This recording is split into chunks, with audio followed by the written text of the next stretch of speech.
My name is Ethan. Actually, today I married the love of my life, and we officially became husband and wife. My wife's name is Sophia.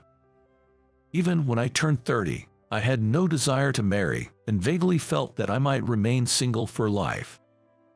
Sophia was the one who changed my heart in an instant. Today, I'd like to share an unbelievable story that Sophia told me. This story goes back 8 years. It was when Sophia was 20 years old. Due to family circumstances, Sophia didn't go to college but started working at 18. She worked as an office clerk at a general company. That's where she met Nathan, a man 1 year older than her. As colleagues who hit it off well, they quickly started dating and married when Sophia turned 20. They didn't have a child or anything, and even though their parents opposed it, saying it was too early, they went ahead with the marriage. Sophia said he was her first boyfriend. However, soon after their marriage, Nathan was transferred and started working night shifts, leading to a life of passing each other by. Even when Sophia cooked and waited up all night, Nathan would come home in the middle of the night, skip meals, and go straight to bed, or vice versa. Sophia would come home tired, go to bed, and they couldn't spend time together, leading to constant arguments. This mismatch led to their divorce when Sophia was 23. I would never marry again. She thought so. After that, Sophia dedicated herself to her work, overcoming the handicap of being a high school graduate and moving beyond a clerical role to take on significant responsibilities as a general staff member. In her early 20s, she had no interest in romance, just commuting between work and home. Her best friend and parents worried, saying, "You're still young, why not find someone?" At that time, Sophia wasn't listening to such advice. But perhaps this was to prepare her for the challenges that were to come, as Sophia said. When Sophia turned 26, a friend whom she hadn't seen for years called her out of the blue. It was Michael, a male friend she met with Nathan in her early 20s.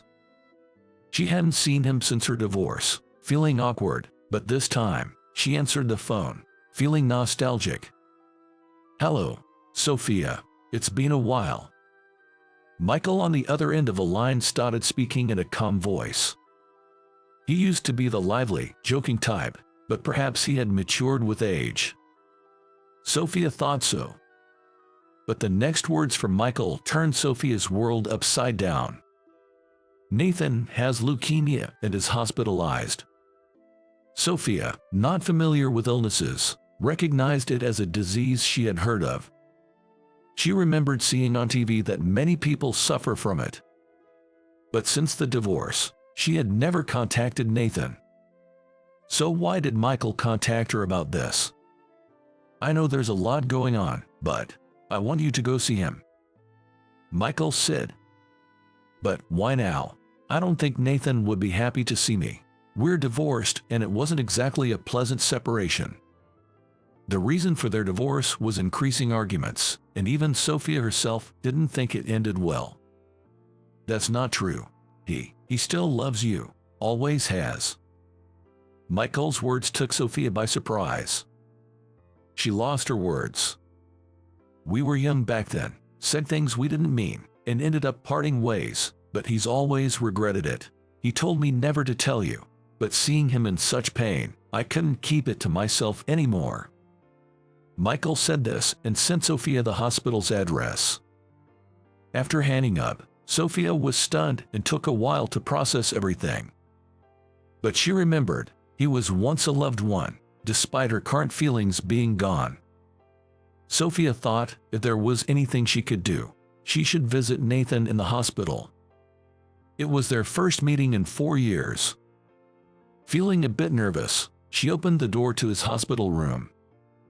Upon opening the door to the private room, there was a frail man wearing a knit cap, sitting on the bed and looking out the window. Even though Sophia knew Nathan was in this room, she initially didn't recognize him because he looked so different from the man she knew. He noticed the sound and turned around. His face was unmistakably Nathan's. Nathan.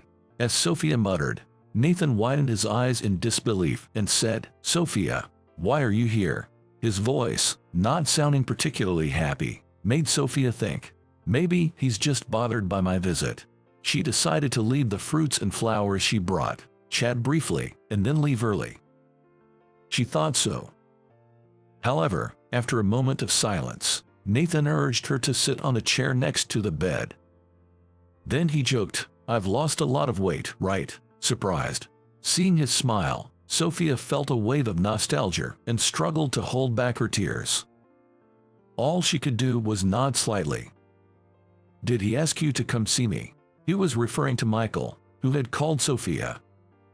"Yes, that's right, I was shocked," Sophia managed to say. "I see, thanks. I heard you're busy with work now, right?" Nathan tried to keep the conversation light, and gradually, Sophia's tension eased, leading them to chat about what had happened in their lives since they last met. Sophia remembered that she used to love spending time talking and laughing with Nathan, something she had completely forgotten as their relationship soured in the year leading up to their divorce. "I haven't laughed this much in a long time." As she was leaving, Sophia inadvertently said this to Nathan. Nathan looked surprised for a moment but then smiled and said, "Well, that's great." After that, Sophia started visiting Nathan's hospital room on her own initiative, not because anyone asked her to. Even though she was busy with work, she made sure to visit every 3 days. "Sophia, when you come to see me, it gives me strength," Nathan would say, and while Sophia certainly wanted to cheer him up, she herself also started feeling the desire to spend as much time with him as possible. However, about a year after she started visiting him in the hospital, "I've got about 6 months left," Nathan, laughing weakly, told Sophia this. Despite the gravity of the situation, Sophia tearfully said to Nathan, who was trying to maintain a smile, "You don't have to laugh in front of me. Don't push yourself. You don't need to be considerate. Just be yourself, Nathan." She embraced him unconsciously as she spoke. Yet Nathan did not stop smiling. "It's not a burden. The fact that you've come to see me again is the happiest thing for me. I can't help but smile." Hearing this, Sophia's tears flowed even more. "I've always regretted it. I took for granted that you were always there, waiting up late to serve me a warm meal after my late shifts, falling asleep on the sofa while waiting to greet me. I knew you cared about me, but I became complacent. I didn't realize how happy I was." Nathan's words made Sophia recall those times too. Sophia felt the same regret and desire to apologize. She had only been avoiding those memories to prevent further hurt. "Thank you for coming to see me again," Nathan said. Wiping her tears, Sophia smiled and nodded. However, 3 months later, Sophia, busy with work and unable to visit Nathan for 4 days, entered his hospital room. Not only was Nathan gone, but his belongings were also missing. When she asked the nurse what had happened, the unbelievable words came. "He passed away 2 days ago." Nathan's condition had worsened suddenly during the night. The nurses tried to contact Sophia, but Nathan's family, who had arrived earlier, said there was no need to contact someone who was divorced from him, and they refused to allow it. They took his body away soon after his passing. Sophia visited Nathan's parents' house, but after the divorce, they apparently moved away immediately, and they were not there anymore. It was completely impossible to get in touch with Nathan's parents. Sophia couldn't even spend Nathan's last moments with him, let alone see his body to say goodbye or visit his grave. A senior nurse who came later handed Sophia an envelope while she was breaking down in tears. The envelope was addressed to Sophia. It was unmistakably written in Nathan's handwriting. Inside was a letter to Sophia. "To Sophia, it's been a long time since I wrote a letter, maybe since our first anniversary when we were just 20. Nostalgic, but now's not the time for such memories. If you're reading this, I guess I'm already gone. It's pretty lonely, but thanks to you, Sophia, I've had a truly happy life. This is true. Honestly, until you came, I thought it was pretty unlucky to get sick so young. But if I hadn't gotten sick, I wouldn't have been able to meet you again, talk to you, or apologize. In a way, it was a good thing. I wish I could have spent more time with you, but that's not possible now. I just wanted to tell you this at the end. Thank you so much, Sophia. The time I spent with you before and after our marriage, and even after we met again following our divorce, was incredibly happy. I want you to be even happier from now on, so please forget about me. It's frustrating that I couldn't make you happy myself, but as long as you're happy, that's enough. I love you. Thank you. From Nathan. Sophia couldn't finish reading the letter for a while as she was crying so much. She often regretted not noticing his health changes earlier, thinking if they hadn't divorced, he might not have died. She often regretted it, thinking if things had been different, but you can't change reality. She kept the letter in her desk drawer and tried to live a normal life. That's when I met Sophia. My first impression of Sophia, whom I met as a client at work, was that she was a capable and considerate woman. My name is Ethan. Nice to meet you. I said that and handed over my business card, just like I do with any other client. Sophia said. Wondering if I had said something strange, I asked, "Pardon?" But Sophia quickly regained her composure, introduced herself with a smile, and handed me her business card.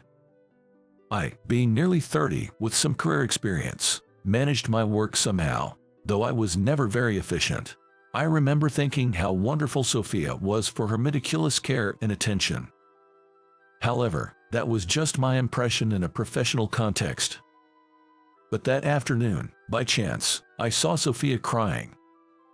It was in a vacant space between staircases where I often took breaks, a place I liked because you could see the sky from the window. As usual, when I went there, I found Sophia crying. "Are you okay?"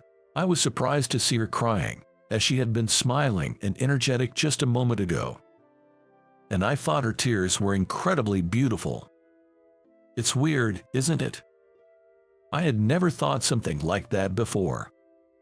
"Oh, I'm sorry, I'm okay." Sophia, flustered, tried to leave the spot, but stumbled and fell. "I'm sorry, I didn't mean to startle you." I apologized and reached out to help her up. Surprised by my approach, Sophia said, "Thank you," but then she started crying again. "I'm sorry, just remembered some things." Despite having something so painful that made her want to cry, I admired how she could work so efficiently and keep a smile. At the same time, I felt an unfamiliar emotion welling up inside me. "I'll be going now. Thank you very much." As Sophia stood up and started to walk away, I realized I was saying something surprising even to myself. "Will you marry me?" I said to a woman I had just met that day. Sophia turned around with a very surprised look. "Of course." But I later learned that Sophia's surprise had another reason, one that I hadn't even imagined. In the end, she politely declined my sudden marriage proposal, saying, "Marrying all of a sudden is a bit much."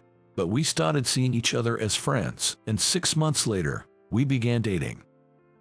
And today, 1 year since we first met, we truly registered our marriage. It doesn't feel much like a honeymoon since we've been living together for months, huh? Sophia said, sitting opposite me at the dining table, and laughed. That's true. A few months ago, when I formally proposed, Sophia told me in detail about her past. And about the first time we met. You might not believe it, but I think I knew we were going to meet even before I met. Sophia said that. What do you mean? I asked her, intrigued by the strange words that came from Sophia, who was not joking. The morning I was to meet you, I had a dream. My former husband appeared in it, looking a bit sad, but peaceful, and he said, "Today, you will have an important encounter. That person will surely make you happy." It was hard to believe, but I knew Sophia wasn't the kind of person to lie, and there was no need for her to fabricate such a story. So I believed her. I asked, "What do you mean?" many times, but my former husband wouldn't answer. But in the end, he only told me the person's name, and that name was mine. I myself found it hard to believe, and I didn't remember it vividly, but when I heard your name, I was so surprised. Yet, I was incredibly happy. That's why, even though I was at work, I couldn't stop crying and hid away to weep. Then, when you suddenly proposed to me, I was shocked, but I thought this connection was something I absolutely couldn't let go of. Sophia said this with a shy smile as she accepted my proposal. Sophia's beloved Nathan, who passed away at a younger age than me. I never met Nathan, but like him, I have an unchanging desire to see Sophia happy. I will definitely make Sophia happy in our life ahead. That's the only thing I can do for Nathan. And the only thing I can do for Sophia, who has carried such heavy burdens alone. I vow to never forget this as I build a happy home with Sophia.